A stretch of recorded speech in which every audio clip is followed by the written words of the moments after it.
Bismillah, assalamu alaikum warahmatullahi wabarakatuh. Obboleen kiyyaa viidiyoo kana keessatti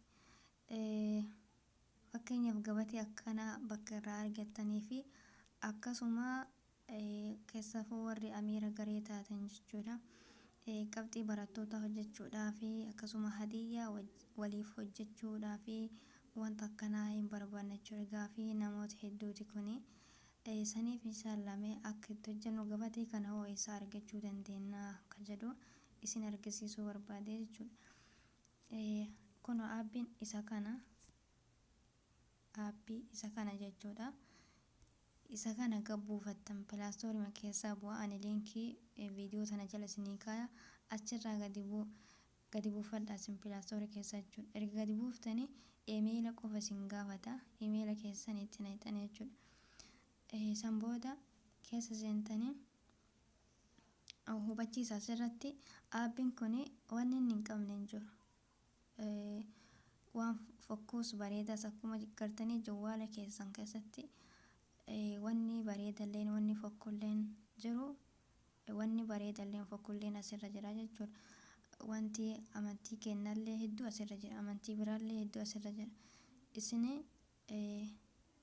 isin fayyadu jechuudha. Isin fayyadu qofa keessaa fudhattanii kaan bira kuttanii jechuudha. Inni fakkeenyaan amma isa kana yoo gabbuusuu barbaade irratti erga tuqee booda bakka tuqaa sadiin tana tuqaa akkanatti daawuloodii imeejii kan jedhu kana daawuloodii godhadhaa jechuudha. Akkuma argitan kunoo daawulood ta'ee jira. Gaalarii kiyya keessa galee jira jechuudha. Amma gabatee kanarratti yoo waa barreessuu barbaanne isa kana qabaachuu qabna. Ammallee aappii kana qabaachuu qabna. Aappiin kunis pilaastoorima keessaa bu'aa hin buufa. Amma kun dura irra jira ani irraa baha. Isin jalqaba yeroo seentan akkanatti isinii dhufa. Kanarraa dileeti gootan kunoo dileetiin as jirti. Dileeti gootanii san booda wanti nu barbaannu gabateen san fidachuu barbaanna waan ta'eef eda'uu tana tuqnee fiduu dandeenya. Ammas bakka tana tuqnee fiduu dandeenya. Anamma eda'uu tana naa fiduu mee gabatee. Booda firoom gaalarii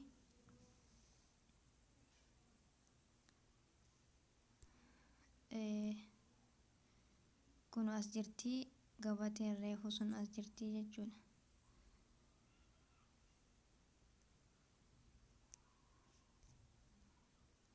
Guutuu isaa akkanatti fidanii amma erga akkanatti fidanii booda wanni isin gochuu qabdan gabatee kana guutuu isaa cufuu qabdan bakka kana.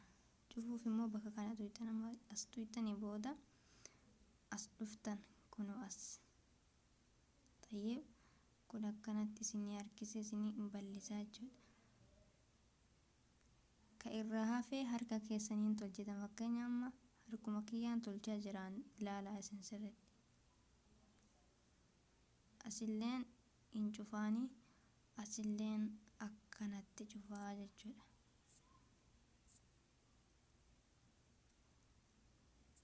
Isin ogummaa keessaniin kana caalaa tolchuu dandeettan jechuudha.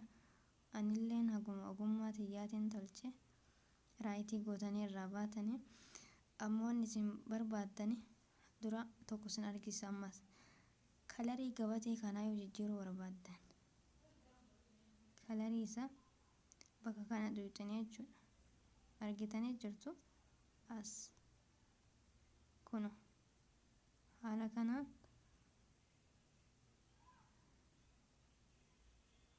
kan isinirra ture irraa kaayachuu dandeettanii jechuudha. Ana isinumatti argisiisuuf malee hojjechuun barbaanne mi'a asuma irratti dhiisee raayitii gootan achi booda. Yoo jijjiiruun barbaanne X kana gootan. X godhan amma barreessuu jalqabna. Bakka qubee A tana tuqna. Ammas asitti deebina. Ammas as tuqna. Asii miti yosa way dhiifama as tuqna ammalleen kunoo as nu fidee jira. Kana irraa haynee waan ofii barbaannu barreessina. Kennaa obbolummaa. Okay. Yoo hojjettanii geessitan waan kana irraa hayxan. Amma asirra fidee amma bifa barreeffama kanaa filadhaani.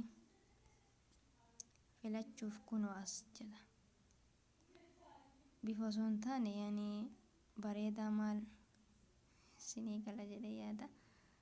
Kunoo akka barbaaddanitti isintu beeka. Yoo dheeratee jedhee bakka irraa gabaabsitaniin kunoo asii kun hin gabaabsa, hin guddisaas, hin gabaabsaas. Akkana tolfatan amma raayitii goonee keessaa baana. Ammaas kalarii bifa barreeffama kanaa jijjiiruu barbaanna. As tu'in kunoo akkanatti jijjiiraa jechuudha. Raayitii goonee irra baana. Ammaas caafii barreeffama kanaa yoo jijjiiruu barbaanne as tu'inaa jechuudha. Kana hin bannaa. Achi booda halluu barbaanne kunoo hin argitanii mi'a? Yoo barbaadan akkani guddiftan yoo barbaadan xiqqeessitanii irra bareedammoo.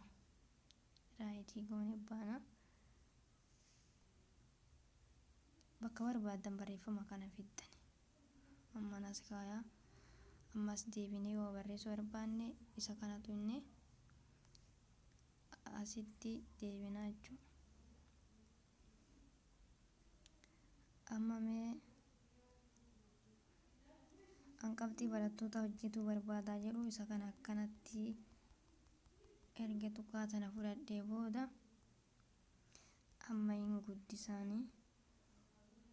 Kunoo bakki kun hin guddisaanii. Isa qubee baatan irra tuqee hin guddisanni. Amma halluu isaa yoo jijjiiruu barbaade akkuma reefitti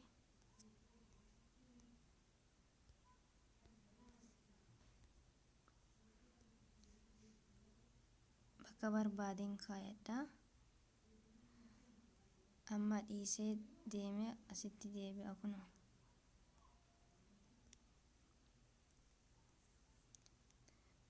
Amma maqaa haa jedhu mi'a nama.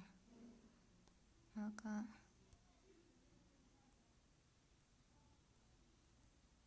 harka keessaniin fiddanii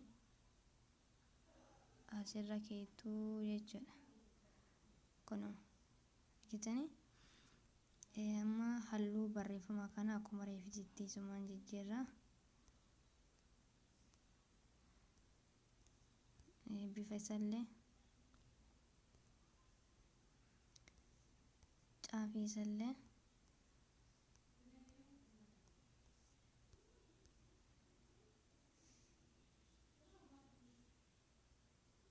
harka keessaniin akka ogummaa keessanitti hin tolfattan. Maqaa arga jedhee ammallee deebi'eeti hin barreessa maqaa barbaade.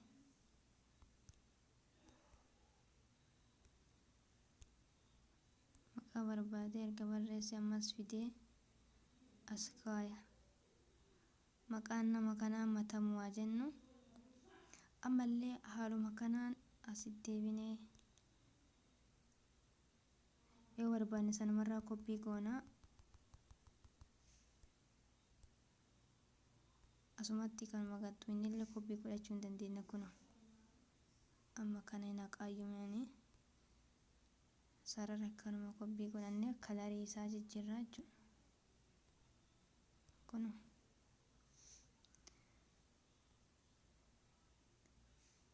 akka barbaadan keettanii seemsu.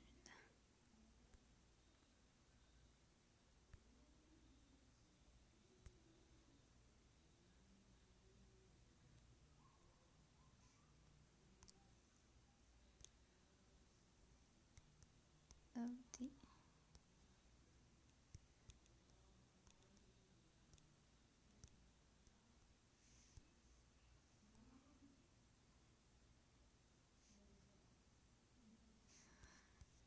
argitanii jirtan karaa barreeffama ittiin jijjiirtan akka barbaaddan. Halluus argitanii jirtan. Kunoo as jira.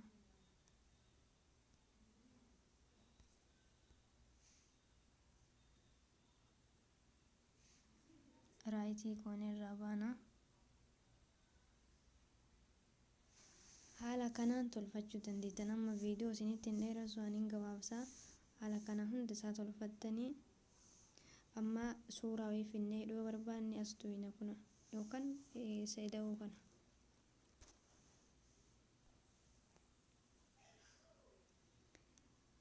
Amma suuraa kana kaayuu barbaadaa jennume suuraa kana yoo gabaabsuu barbaadan kunoo harkuma keessaniin qabdanii akkanas asillee gabaabsuu ni dandeettanii asiin akkanatti gochuu dandeettanii.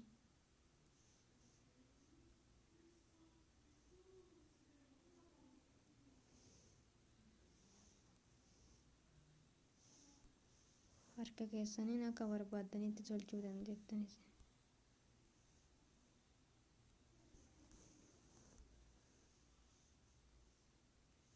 Nama akkanatti dhiise amma suuraa kana hin gabaabsaa. Gabaabsuuf as tuqa. Kun achitti booda as tuqa. Akkanatti gabaabsaa jechuudha. Isinii gale. Raayitii.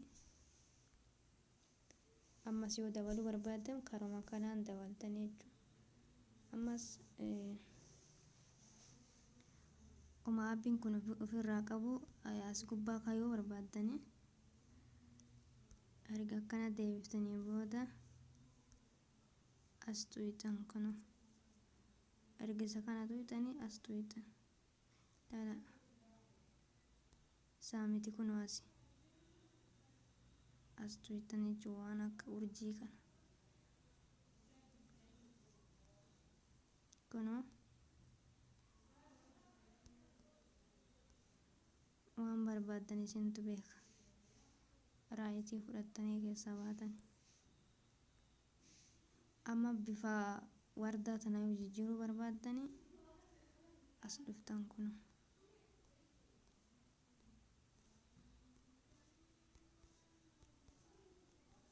Isinii galee hayyaa guddisuu barbaadan harki keessanuu guddisa garuu asillee inni guddiftanii jechuudha.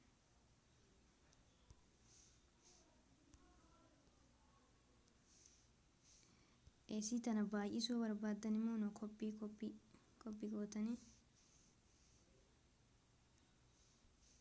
fakkeenyaaf akkanatti babbareechuu barbaadan.